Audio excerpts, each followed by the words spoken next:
Alhamdulillah, wassalatu wassalamu ala rasulillah wa ala alihi wa sahbihi wa man walah, wa ba'd. Saudara-saudariku, saya sebut saudari karena ada juga yang bergabung bersama kita, dan juga beberapa saudara-saudari kita yang tidak terhubung secara langsung di sini namun mengikuti kajian-kajian i'tikaf kita. Kita awali dengan bersyukur pada Allah Subhanahu wa taala. Kita masih diberikan kesempatan untuk menunaikan ibadah siam sampai hari ke-25 ini. Semoga seluruh ibadah yang telah kita tunaikan diterima oleh Allah Subhanahu wa taala. Doa-doa yang kita panjatkan berkenan dikabulkan oleh Allah Subhanahu wa taala. Setiap hari berganti dalam Ramadan, usahakan tidak luput dari doa. Dan doa itu nanti setidaknya dibagi pada dua bagian. Doa-doa pokok kita sebagai hamba, sebagai seorang muslim. Yang kedua, doa-doa terkait aktivitas kehidupan yang kita jalani di dunia ini. Misal doa-doa pokok minta kepada Allah supaya dikuatkan keimanan, keislamannya, istiqamah sampai wafat. Itu penting. Karena kalau Allah tidak berikan hidayah, tidak berikan taufik, beriman itu menjalaninya tidak mudah. Memohon kepada Allah agar diberikan kekuatan untuk beramal soleh, bisa sholat dengan nikmat, bisa pulang kembali kepada Allah dengan bekal Al-Quran. Nah, itu hal-hal pokok yang setidaknya berlangsung bagi seorang insan beriman. Yang paling pokok itu bagi orang muslim 5, kan? Yang dikenal dengan pokok-pokok keislaman. Pilarnya kan 5 rukun Islam. Satu apa? Syahadatain. Kedua, salat. Ketiga, zakat. Keempat, puasa. Kelima, haji termasuk umrah di dalamnya. Nah, coba dicek, pernah nggak setiap hari minta dikuatkan yang 5 ini? Syahadat kalau tidak minta dikuatkan, itu gangguannya tajam. Dan setan itu tahu bagaimana menggoda setiap manusia, karena tahu karakternya. Setiap orang digodanya akan beda-beda, walaupun tujuannya sama, bermaksiat. Godaan bagi penuntut ilmu dengan penuntut harta dan penuntut kedudukan itu beda, tidak sama. Boleh jadi nanti diarahkan kepada kemusyrikan, kan itu bertentangan dengan syahadat. Betapa banyak orang pengen punya kedudukan, datang kepada tempat-tempat dan orang-orang yang mengarahkan kepada hal-hal yang dimurkai oleh Allah, bukan sekedar salah dan berpotensi syirik di dalamnya. Misal, kemudian sholat. Dari sekian menu sholat yang ada, berapa banyak yang sudah kita optimalkan? Jangan sampai meninggal dunia ada satu bagian sholat yang belum pernah ditunaikan, ya. Kalau yang fardu kan pokok, alhamdulillah dikuatkan, diberi kesempatan menunaikan sholat fardu. Minta supaya berjamaah, minta supaya bisa diberi kekuatan ke masjid, gitu ya. Yang sunnah selama hidup dicatat kalau bisa tuh, nanti di checklist. Zakat, sudah pernah berzakat belum? Belum. Doa minta supaya selama hidup bisa berzakat, walaupun sekali 2 kali, karena itu kan pokok bagi seorang muslim, ya.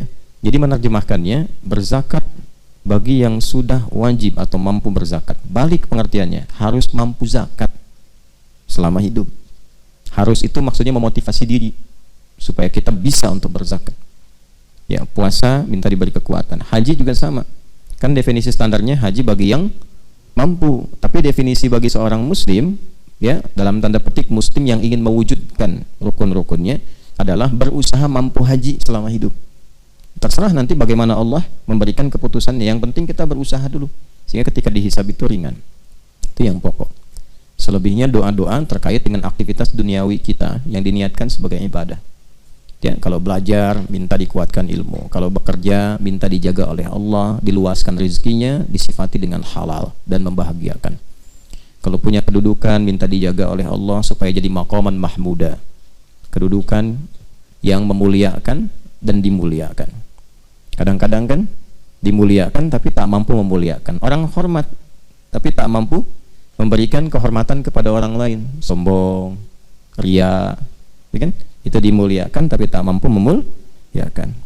Nah, ada lagi yang kebalikannya, memuliakan tapi tidak dimuliakan. orangnya baik, membuat kedudukan yang baik-baik.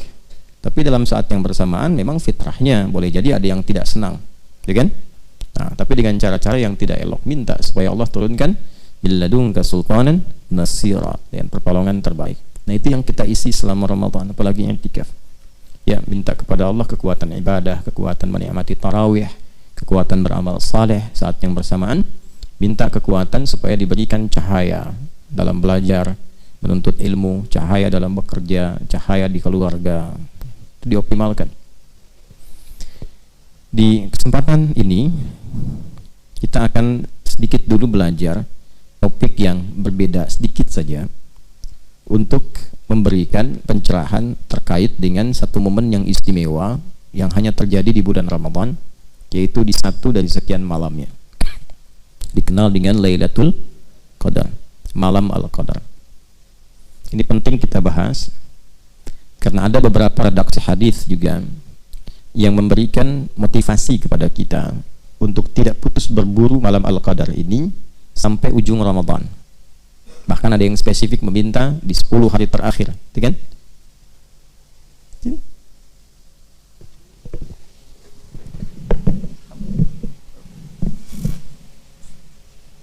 Jadi malam Al-Qadar itu kita akan coba bahas dari mulai apa pentingnya, apa keistimewaannya malam Al-Qadar itu, apa yang dimaksud malam Al-Qadar, kapan terjadinya, apa ciri-ciri yang menyertai seseorang mendapati itu, dan bila kita mendapati di antara tanda-tandanya, rasanya hadir dan merasakan kemuliaan sesuai dengan isyaratnya, apa yang harus dilakukan. Baik, kita akan fokuskan dulu satu surah saja karena waktunya terbatas. Surah ke-97 dengan namanya surah Al-Qadar. Allah berfirman, A'udzu billahi minasyaitonir rajim. Bismillahirrahmanirrahim. Inna anzalnahu fi lailatul qadar. Inna, sungguh demi keagunganku. Ya, terjemahkan na-nya itu seringkali kalau dilihat di mushaf kami kan. Nah, kalau belum belajar ulumul Quran, ilmu-ilmu untuk memahami Al-Quran, bisa potensi keliru pemahaman. Kok bentuknya jamak gitu kan? Nah, kalau ada bentuk jamak, itu di ulumul Quran itu maknanya dua. Kita ambil salah satunya saja untuk memudahkan sesuai topik kita. Yang paling pokok namanya ta'zimun nafsi li ta'zimi sya'ni. Ta'zimun nafsi li ta'zimi sya'ni, yaitu menghadirkan keagungan Allah untuk menunjukkan istimewanya atau agungnya satu informasi yang disampaikan. Jadi saking pentingnya informasi yang disampaikan, Allah sampai menghadirkan keagungan zatnya. Gitu ya? Baik. Contoh begini. Presiden bicara misalnya. Kalau cuman bicara biasa, saya menghimbau pada masyarakat supaya mudik dengan tertib misalnya. Biasa ya? Coba lihat yang kedua. Saya Presiden Republik Indonesia, Panglima tertinggi, pemimpin bagi seluruh masyarakat di negara kesatuan Republik Indonesia. Saya menghimbau kepada seluruh rakyat saya tanpa kecuali agar menunaikan mudik dengan tenang, damai, tertib dan membahagiakan. Beda nggak satu dengan dua? Ya kan? Ketika membawa kedudukan, membawa keistimewaan, keagungan, maka kesannya beda kan? Nah, jika ditemukan dalam Al-Quran inna nahnu yang menunjukkan satu informasi, ini menunjukkan informasi yang disampaikan tidak biasa, pasti istimewa, agung sifatnya, karena di situ Allah menghadirkan keagungan dirinya untuk menunjukkan pentingnya informasi yang disampaikan. Nah, kalau kita tahu ilmunya begitu, cara baca Quran kita akan berbeda. Pasti perhatiannya lebih tinggi. Ayat-ayat semuanya penting, tapi ketika menemukan itu, kita merasa ini ada sesuatu yang istimewa, yang beda dari biasanya. Baik. Inna anzalnahu fi lailatul qadar. Demi keagunganku, aku turunkan Al-Quran itu di malam Al-Qadar. Jadi di sini ada dua peristiwa penting. Peristiwa pertama tentang turunnya Al-Quran, peristiwa kedua tentang malam Al-Qadar. ketika Al-Quran diturunkan dan dibuka dengan ta'zimun nafsi li ta'zimi sya'ni inna, kan? Ini memberikan kesan bahwa Al-Quran itu istimewa, agung. Saking agungnya Allah menghadirkan pembuka dengan keagungan zatnya. Jelas ya? Nah, berarti kalau disebut istimewa, Allah sendiri mengagungkan. Masa hamba membiarkan, menganggap biasa? Ada sesuatu yang istimewa, tidak biasa di Al-Quran itu. Tidak sama, bukan kalam-kalam biasa, bukan kalam makhluk, kalamullah. Karena itu, suatu saat kita akan pelajari sifat-sifat itu, keagungan itu, sehingga kita menemukan apa yang dimaksudkan dalam Al-Quran. Di antara kedahsyatannya, mampu merubah sekelompok manusia yang tertinggal dan terbelakang dengan kompleksitas keburukan perilakunya, tiba-tiba menjadi sesuatu yang sangat luar biasa, sosok-sosok gemilang yang mensibguh dunia, berubah total itu. Ya, itu Al-Quran. Nanti kita akan lihat apa yang paling pokok di Quran. Kita bahas dulu bagian keduanya. Yang kedua, malam Al-Qadar. Berarti ada yang istimewa di malam Al-Qadar itu, bukan malam biasa. Karena itu menggunakan tak di ujungnya. Ya? Ada lail, ada lailah.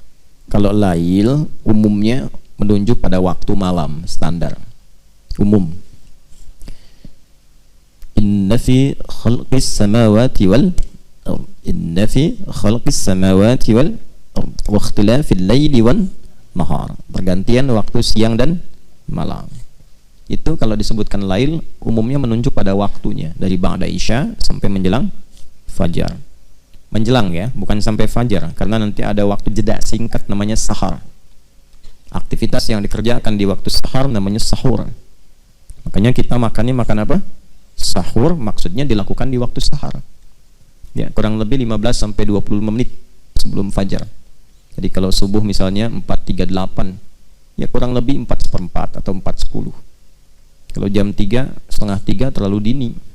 Ya, terlalu awal makannya. Nah, itu sahar. Jadi dari mulai malam ba'da isya itu sampai menjelang fajar. Nah, bahasanya menjelang fajar. Itu lail namanya. Kalau ada yang istimewa sampai menjelang fajar ini dari ba'da isya, maka di antara rumusnya tambahkan ta. Jadi kalau ada ta mengiringi kata lail, ini menunjukkan di malam itu tidak biasa. Ini umumnya ya. Walau nanti dalam beberapa keterangan tergantung konteks bisa berbeda. Tapi umumnya teorinya begitu. Kalau ada ta bersamaan dengan lail, maka ta itu menunjukkan sifat yang tidak sama dari waktu-waktu malam yang biasa. Setiap malam bisa tahajud gak? Bisa. Karena itu saat menyebutkan sholat malam itu pakai lail, bukan lailah. Coba Quran surah 17 ayat ke-79. Wa minal laili fatahajjad bi. Bukan wa minal lailah. Artinya setiap malam ada potensi untuk tahajud. Ya. Tapi kalau ada satu malam yang istimewa yang tidak sama dengan malam-malam lainnya, maka salah satunya tambahkan ta pada kata lail itu menunjuk pada sifat. Karena itu ayatnya berbunyi inna anzalnahu fi lailatul qadar. Baik. Lailah ya, bukan lail kan? Nah, apa istimewanya malam Al-Qadar itu? Kita ambil keistimewaannya dulu. Ya. Satu, ini langsung keterangan Qur'annya. Wa ma adraka ma lailatul qadar. Ini indah sekali nih ya. Kita dibikin penasaran dulu supaya memotivasi kita untuk memburu malam itu. Tahu nggak kata Allah keistimewaan malam Al-Qadar itu? Tahukah Anda keistimewaannya? Kan? Teruskan. Lailatul Qadri khairum min alfi syahr. Malam Al-Qadar itu istimewanya seluruh amal soleh yang dikerjakan membersamai malam itu nilainya dilipat gandakan lebih dari 1000 bulan. Dilipat gandakan, ingat, lebih dari, karena redaksi Qur'annya berbunyi khairum min, lebih dari. Jadi tidak pas 1000 bulan. Ya, 1000 bulan itu kurang lebih 80 sampai 83 tahun lah. Ambillah 83 tahun misalnya. Berarti lebih daripada itu. Atau bahasa paling gampangnya standar rata-rata usia manusia misalnya, ya. Baik. Jadi kalau Anda beribadah seumur hidup, kan? Itu bahasa gampangnya. Kalau Anda beribadah seumur hidup, lalu dibandingkan dengan beribadah bersamaan di malam ini, malam Al-Qadar, itu lebih bagus di malam ini nilainya, lebih banyak di malam ini, lebih dari apa yang pernah dikerjakan selama hidup. Ya, dalam satu amalan ya, misal selama hidup tiap malam tahajud tuh, ya kan? Tiba-tiba pas malam Al-Qadar tahajud juga, itu satu malam itu nilainya bisa melebihi yang dikerjakan selama hidup. Bahasa gampangnya begitu. Ya, yang dimaksud rata-rata umur manusia hidup, kan? Rata-rata, ya kata Nabi SAW, umatku itu ya umurnya ya di antara 60-70 dan sedikit yang melampaui itu, sedikit. Jadi kalau yang lewat 100 itu sedikit, nggak banyak. Bisa dihitung jari sedunia tuh, kan? Ya, rata-rata kan di kisaran itu. Kalau ambil pertengahannya sekarang misalnya, ambillah seperti hitungan 1000 bulan misalnya, ya, antara sampai 80 tahun. Bersamaan dengan malam itu ibadah, tahajud sekali aja, itu nilainya lebih daripada 1000 bulan. Luar biasa tuh. Ya. Jadi kalau ada yang kurang-kurang selama hidup beramal, ketutup tuh dengan malam itu. Nah, ini kan masalah iman. Kalau ibadah kan bacanya pakai iman. Ibadah itu kan amal soleh. Amal itu jadi soleh kalau ada imannya. Kalau tak ada iman gak jadi soleh. Karena itu setiap ada kata iman, itu mengantarkan pada amal soleh. Wal 'asr innal insana lafi khusr illa alladziina amanu wa 'amilus shalihat. Masuk surga juga pakai iman dan amal soleh. Wa basyiril ladziina amanu wa 'amilus shalihat anna lahum jannatin tajri min tahtihal anhar. Nah, amal soleh itu bisa jadi soleh amalnya kalau ada iman. Sifatnya disebut ibadah namanya. Jadi ketika kita beribadah itu sedang beramal soleh, membuktikan keimanan kita. Jelas sampai sini? Baik, kembalikan orang-orang yang mampu beribadah di malam Al-Qadar itu nilainya, satu ibadahnya itu bisa melampaui apa yang ia pernah kerjakan selama hidupnya. Tertutup itu yang kurang-kurang dalam ibadah itu. Masya Allah. Kalau tobat dia, wah itu luar biasa. Luar biasa penerimaannya di sisi Allah Subhanahu wa taala. Antum baca Quran misalnya. Selama hidup sekarang kira-kira berapa kali baca Quran itu? Khatam berapa kali? Atau baca satu surat berapa kali? Alif Lam Mim berapa kali itu? Yasin berapa kali? Atau yang kira-kira pembukanya satu huruf, Qaf, Nun, gitu kan? Dibuka gitu dengan huruf-huruf muqatta'. Berapa kali baca itu? Tapi bersamaan dengan malam Al-Qadar, Nun, Kang Duni baca itu tuh, Nun, pas malam Al-Qadar, itu baca itu lebih dari 1000 bulan. Kayak antum baca Nun lebih dari 83 tahun. Nun. Masya Allah. Habis itu meninggal misalnya. Itu Masya Allah. Luar biasa. Ketutup tuh amalan-amalan. Tanya malaikat Munkar Nakir. Mah kita buka. Kitabmu apa? Nun. Bawa tuh. Ya. Nah, jadi potensi malam Al-Qadar itu satu, berlimpahnya pahala. Kan Ramadan ngejar pahala kan salah satunya. Karena Ramadan itu pekan iman. Pekan iman dan amal soleh. Gitu. Jadi bukan pekan dunia. Karena itu dibukanya panggilannya dengan panggilan iman. Ya ayyuhalladzina amanu kutiba alaikumus siyam. Jadi momentum Ramadan itu memang untuk meningkatkan iman. Bukan mencari dunia. Kalau dunia kan udah 11 bulan. Ya kan? Nah, iman itu kan prospeknya akhirat. Jadi Ramadan itu momentum untuk menguatkan prospek-prospek dan proyek-proyek akhirat kita. Gitu. Jadi kalau kita kembalikan, kita tarik kepada aspek tadi, bacanya pakai iman. Malam Al-Qadar itu nggak bisa dibaca pakai ukuran dunia. Ukurannya pakai ukuran akhirat. Ya, bukan melulu pakai akal, tapi menggunakan iman. Kalau imannya bekerja, dikejar. Kalau nggak bekerja, nggak akan dikejar.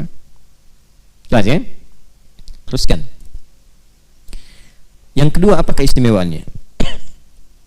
Tanazzalul malaikatu warruhu fiha biizni rabbihim min kulli amr. Masya Allah. Semua malaikat turun berdesak-desakan ke bumi. Ini asal kalimatnya tatanazzalu. Itu asalnya. Tapi ada dalam balaghah itu, kalau ingin menunjukkan sesuatu yang berlangsung cepat dan banyak, masif, cepat, masif, itu hilangkan salah satu taknya di depannya. Tapi dhammahnya tetap berlaku di ujung untuk menunjukkan mudhari, sesuatu yang berlangsung terus. Masih ingat tadi waktunya malam Al-Qadar, malam lail dari kapan? Ba'da Isya sampai menjelang fajar. Itu masih terus. Siapa yang masih turun? Malaikat. Banyak. Terus turun. Sampai-sampai kalau kita buka kitab-kitab tafsir itu, ya, itu bumi ini padat dengan malaikat yang berlomba turun. Nanti sampai saking padatnya, alam itu suasananya tenang. Nanti saya bahas di akhir. Ciri-ciri, tanda-tanda malam Al-Qadar itu seperti apa diantaranya. Hening. Ya. Jadi kalau saya hadirkan bejana gawas misalnya, saya isi 1-2 kelereng, lalu saya goncangkan begini, digoyang-goyang, bunyi nggak? Bunyi kan? Lato-lato kan? Tak gitu kan? Tapi kalau saya penuhi sampai padat itu isinya, sampai padat, goyang begini, digoyang, bunyi nggak? Hening. Disimpan aja hening. Itu saking padat ya bumi dengan malaikat yang banyak turun, suasananya berbeda. Oke? Nah, yang kita bahas keistimewaannya dulu. Nanti ini masuk kepada cirinya. Keistimewaannya apa? Sampai-sampai malaikat Jibril pun yang tugas pokoknya menurunkan wahyu, ya, terakhir kepada Nabi Muhammad SAW, di malam itu khusus ikut turun, kan? Ikut turun, mimpin malaikat. Kan Ruhul Amin itu pemimpin para malaikat. Turun, dipimpin malaikat semua turun. Dengan izin Allah, biizni rabbihim, min kulli amr. Allahu Akbar. Itu maknanya umum sekali.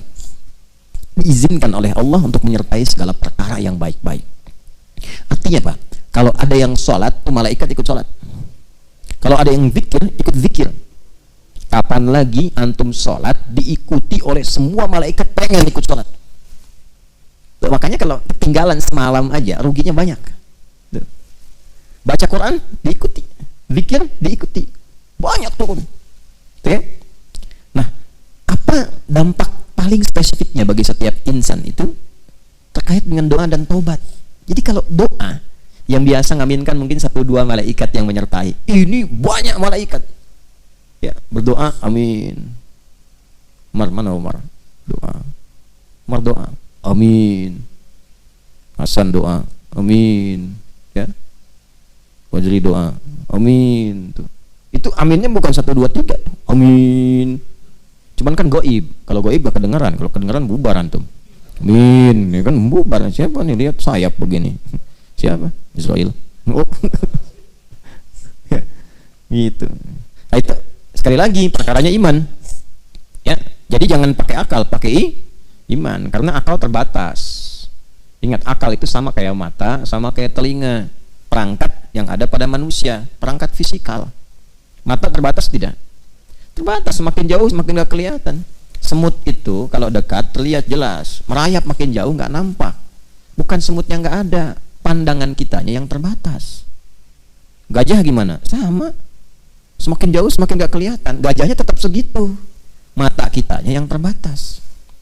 Pendengaran juga begitu, semakin jauh semakin tak terdengar, ya kan? Antara 20 sampai 20 ribu kan hertznya. Di bawah itu sulit terdengar, di atas itu bising, bahkan bisa menyakiti. Ya, bukan salah bunyinya, kemampuan kita memang terbatas. Gitu. Jadi kalau pendengaran terbatas, penglihatan terbatas, kenapa akalnya nggak mau terbatas? Bukan nggak masuk akal, karena ilmu belum cukup, belum masuk tuh informasi ke dalam akal sehingga belum bisa nyerna. Kalau sudah ada infonya, gampang dilogikakan. Tapi karena belum ada ilmu, jadi terbatas. Itu maksudnya. Jadi jangan semua tuh pengen sesuai dengan kehendak kita. Ini nggak masuk akal. Di akal ente, karena ilmunya terbatas. Bagi yang lain sudah masuk akal. Rumusnya apa supaya cepat bisa dipahami oleh akal? Kalau ada akal terbatas memahami, pahami oleh iman dulu. Nanti iman akan membimbing akal dengan hikmah. Hikmah itu yang menjadikan akal paham. Itu rumusnya. Dan itu di Quran sudah ada. Makanya kalau orang dapat hikmah, itu dapat anugerah yang banyak. Surat apa? Ya, Al-Baqarah ayat berapa? 269. Yu'til hikmata may yasha' wa man yu'tal hikmata faqad utiya khairan katsira. Terus wa ma yadhakkaru illa, tuh, kalau sudah dapat hikmah langsung jadi ulul albab. Paham esensi sesuatu, cepat menangkap. Baru satu kata udah paham nih kemana nih arahnya nih. Ya kan? Udah mengerti. Baru disebutkan satu kalimat, udah ketawa seseorang tuh. Dia tahu arahnya mau kemana. Baru disebutkan dan nangis, paham. Waktu Nabi pidato Hadi Wada itu semua tenang-tenang aja. Abu Bakar nangis. Abu Bakar paham. Nah, itu paham takwil, mengerti hikmah. Beliau nangis karena tahu kalau Nabi pidato sudah begini, tugas berakhir. Kalau berakhir berarti akan meninggal. Gitu. Nah, jadi kalau mengerti hikmah itu dalam. Balik lagi, ya malaikat itu datang banyak. Doa dikabulkan. Makanya manfaatkan setiap malam berdoa. Yang sulit-sulit itu malam itu, tiap malam. Yang kita rasakan mungkin ada kesulitan menghafal, kesulitan memahami, kesulitan dalam pekerjaan. Ya, bayangkan, hadirkan. Minta sama Allah. Mungkin Allah tetapkan di malam itu dikabulkan supaya kita terus bersemangat ibadahnya. Hikmahnya buat kita juga. Jadi makin rajin ibadah. Kalau nggak percaya silakan cek proyeknya misalnya. Ya. Ilmu macam-macam deh. Mintalah, tapi harus tulus karena kan perkara iman. Kalau iman kan babnya ikhlas. Ya kan? Kalau iman babnya ikhlas, semakin kita minta semakin tulus, semakin baik, semakin cepat dijawab. Gitu. Kemudian apalagi malaikat kalau sudah menyertai itu peluang memohonkan ampunan kepada Allah dari dosa hamba bagi yang minta ampun. Nah, karena itu apa yang harus dilakukan? Banyak istighfar. Maka Nabi mengajarkan kan doa pada Sayyidah Aisyah radhiyallahu taala anha. Kalau sudah terasakan itu kayaknya feelingnya beda nih dari malam-malam yang lain nih, beda nih. Sampai ada yang mengatakan para ulama setiap orang itu nanti ada feeling yang sama, ada feeling yang spesifik tuh sebagai anugerah dari Allah. Nah, kalau udah dapat feelingnya seperti itu, apa yang harus dilakukan? Nabi mengajarkan satu doa. Itu ditalkinkan langsung dari lisan Nabi pada Sayyidah Aisyah radhiyallahu taala anha. Allahumma innaka afuwun tuhibbul afwa fa'fu anni. Allahumma innaka afuwun karim tuhibbul afwa fa'fu anna. Minta. Ingat-ingat, koreksi tiap malam gitu. Itu dahsyat itu. Nah, nanti hasilnya kita akan lihat di parameter keberhasilannya setelah itu. Nah, jadi kalau ditanyakan apa istimewanya malam Al-Qadar itu, maka Al-Quran pertama mendefinisikan tentang manfaat-manfaat yang terkait dengan proyek akhirat kita. Itu yang terbesar. Jadi kalau nanam saham, jangan cuma dunia, tanam buat akhirat karena itu tempat pulang. Kalau di sini kan tempat apa? Tempat berdinas, membawa misi. Di sini itu kita sedang beraktivitas, membawa misi, berdinas. Setelah itu pulang. Kan tiap hari kelihatan, terdengar, baca berita. Ya, ini si fulan sudah meninggal dunia. Kan bahasa meninggal dunia kan sederhana, tugasnya selesai, pulang. Macam-macam. Ya, tergantung batas ajal. Nanti ada yang masih kecil, ya kan? Ada yang remaja, ada yang dewasa, ada yang banyak diberikan batas waktu sesuai maslahat hidupnya. Ujungnya pulang. Gitu. Ujungnya apa? Pulang. Nah, jadi kalau kita bisa spesifik demikian, itu insya Allah akan selamat. Ya. Jadi itulah diantara kemuliaan malam Al-Qadar yang hal pertama disadarkan oleh Allah kepada kita, ingat akhirat itu. Itu maksudnya.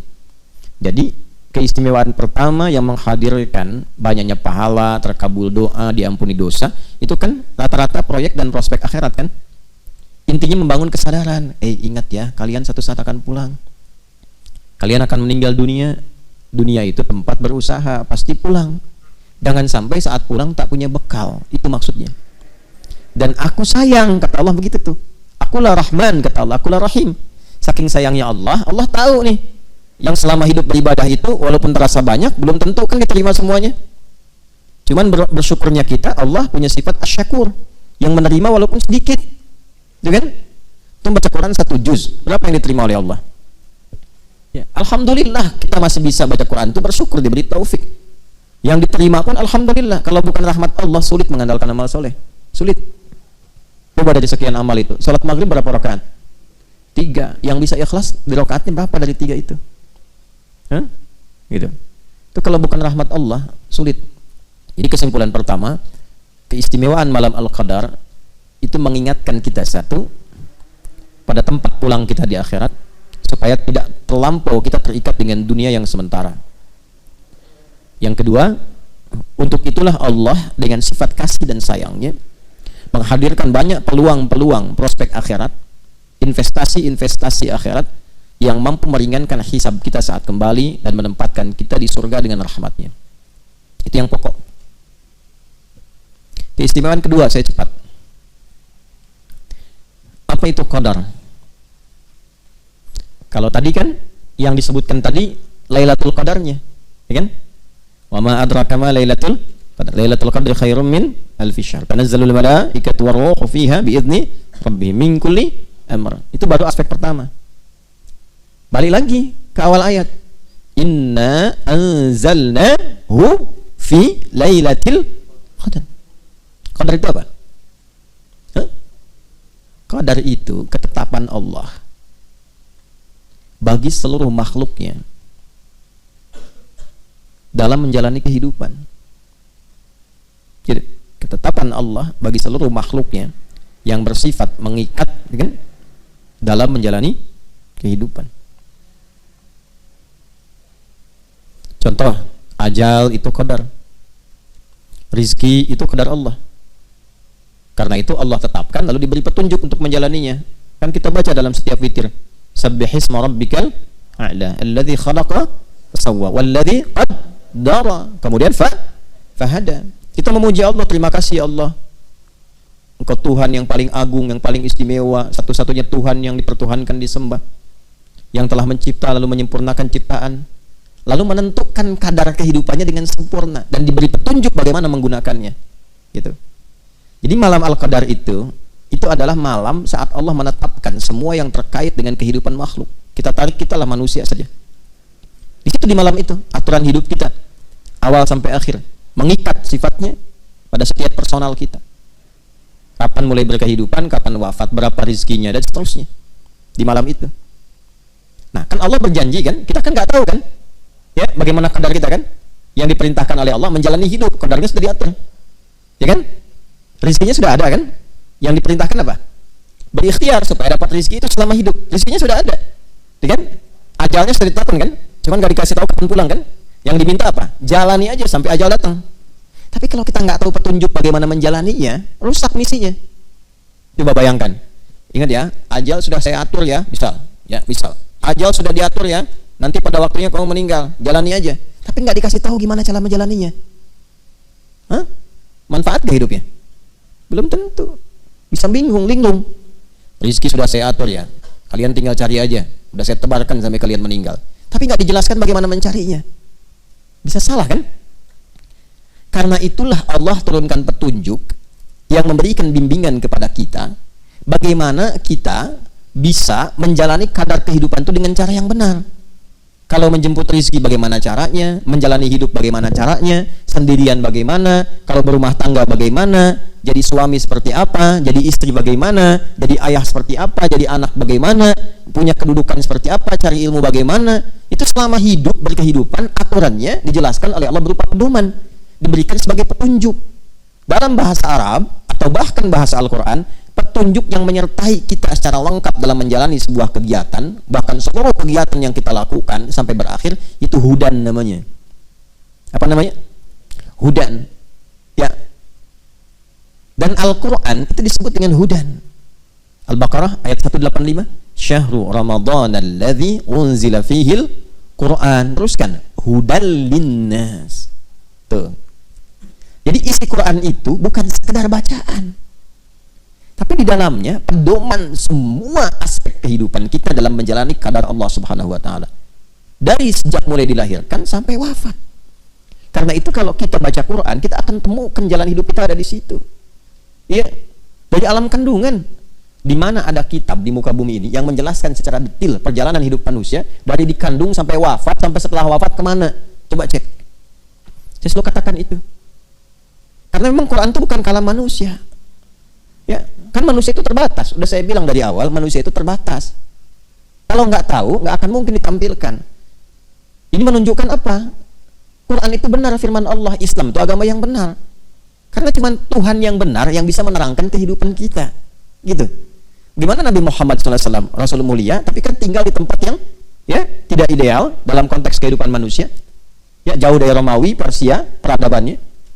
Nggak pernah belajar, nggak pernah sekolah, nggak pernah ada guru. Bisa menyampaikan informasi yang sangat detail, sifatnya abadi, lengkap, awal sampai akhir. Ini menunjukkan Quran benar, ini menunjukkan Islam itu agama yang benar.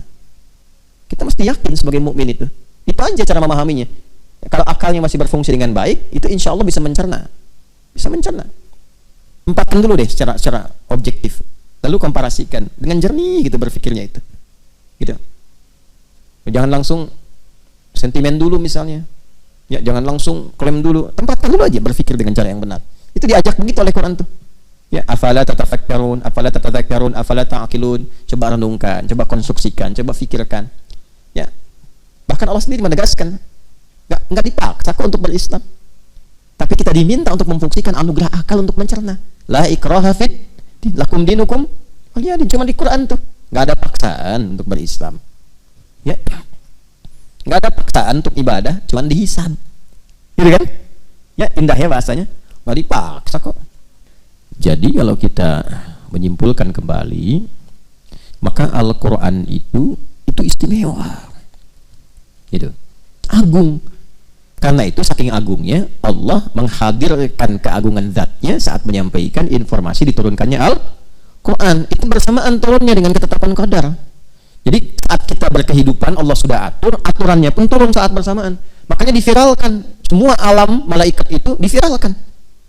Kan diturunkan ke langit dunia dulu kan, sebelum turun kepada Rasulullah secara detail.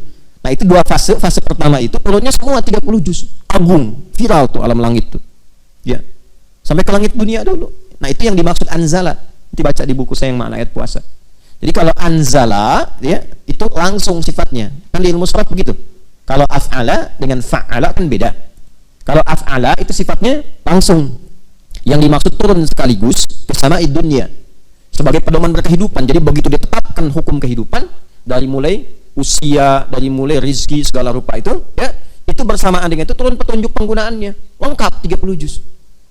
Baru diturunkan secara detail bersamaan dengan kehidupan supaya dicontohkan oleh kehidupan Nabi Shallallahu Alaihi Wasallam. Tafsirnya jelas. Makanya ketika dijelaskan dengan detail oleh Nabi itu menggunakan nazzala. Ketika turun beda dengan Taurat dan Injil. Taurat Injil turun sekaligus. Karena cuma parsial sifatnya, sebentar dan sebagian manusia saja.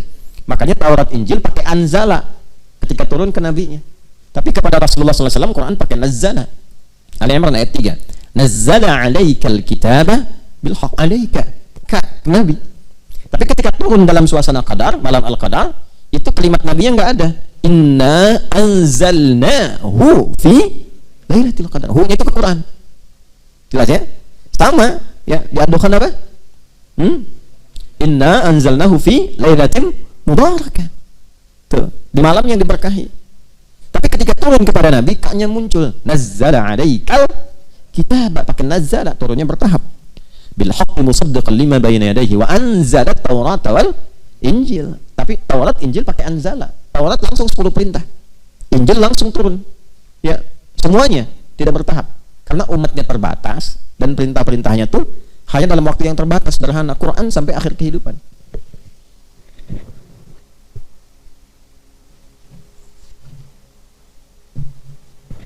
Ya, paham ya? Nah, karena itu kita mesti merasakan penting dan agungnya Al-Quran. Jadi bukan bacaan biasa. Kalau pengen hidupnya berkah, pengen semuanya mudah, ringan, tenang, senang, keluarkan isi Quran untuk diamalkan. Kalau dibaca saja dapat ketenangan, dapat pahala. Tapi kalau ingin dapat kenyamanan berkehidupan, diamalkan isinya. Dikeluarkan secara tematik, ngajinya tematik. Ini profesinya apa nih? Keluarkan ayatnya. Gitu. Makanya kalau kita mempraktikkan hudan, itu hidupnya tenang dan senang. Faman tabi'a hudaya fala khaufun 'alaihim wa la hum yahzanun. Quran surah kedua ayat 38 di ujungnya itu. Jelas? Nah, itu yang dikeluarkan. Ya. Nah, karena itu selama Ramadan, coba aktivitasnya apa? Profesinya apa?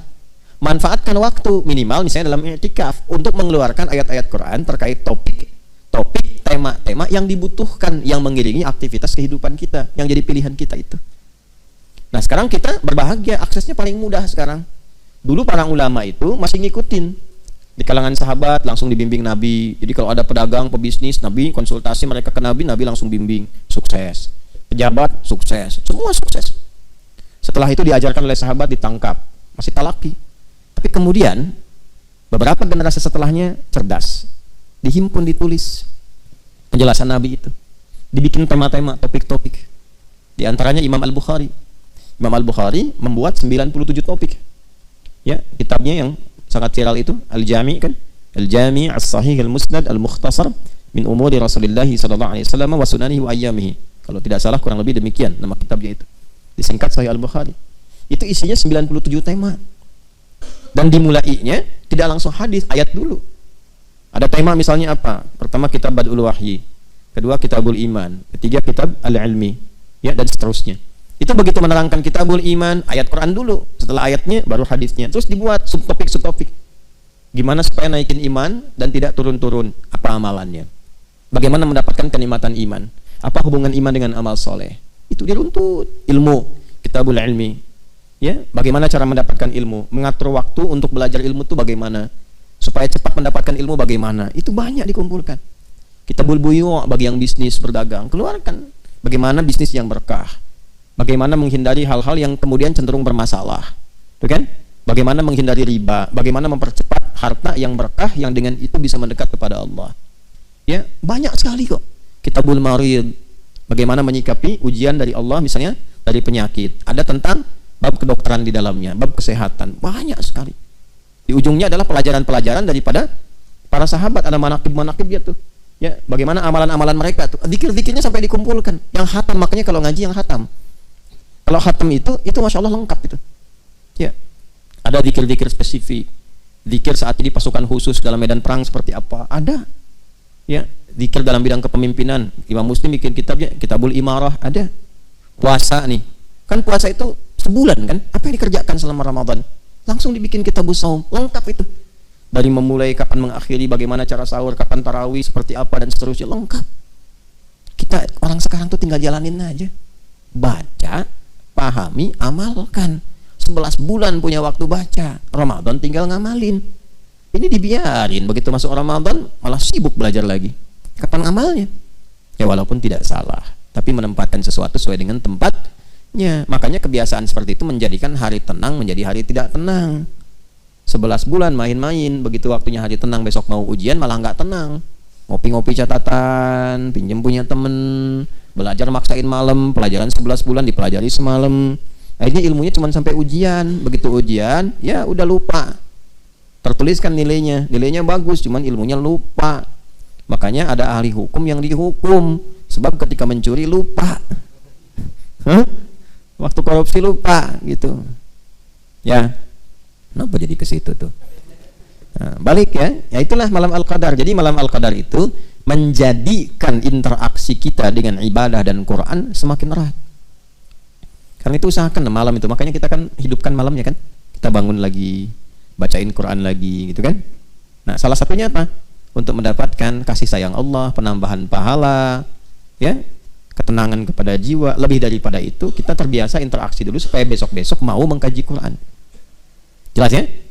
Ingat pondasinya iman ya. Kalau pakai iman cepat nangkapnya. Tapi kalau nggak pakai iman susah. Hudan itu padanannya iman. Nanti kalau sudah iman ketemu amal soleh jadi takwa. Iman, takwa, dan amal soleh disatukan di pembuka Al-Baqarah plus Qurannya. Dzalikal kitab di situ Quran kan? Dzalikal kitabu la raiba fi hudan lil muttaqin. Ayat 3-nya alladzina yu'minuna bil ghaib wa yuqimunas shalah wa mimma razaqnahum yunfiqun. Masukin ke Ramadan latihan jadi takwa. Kan hudan lil muttaqin.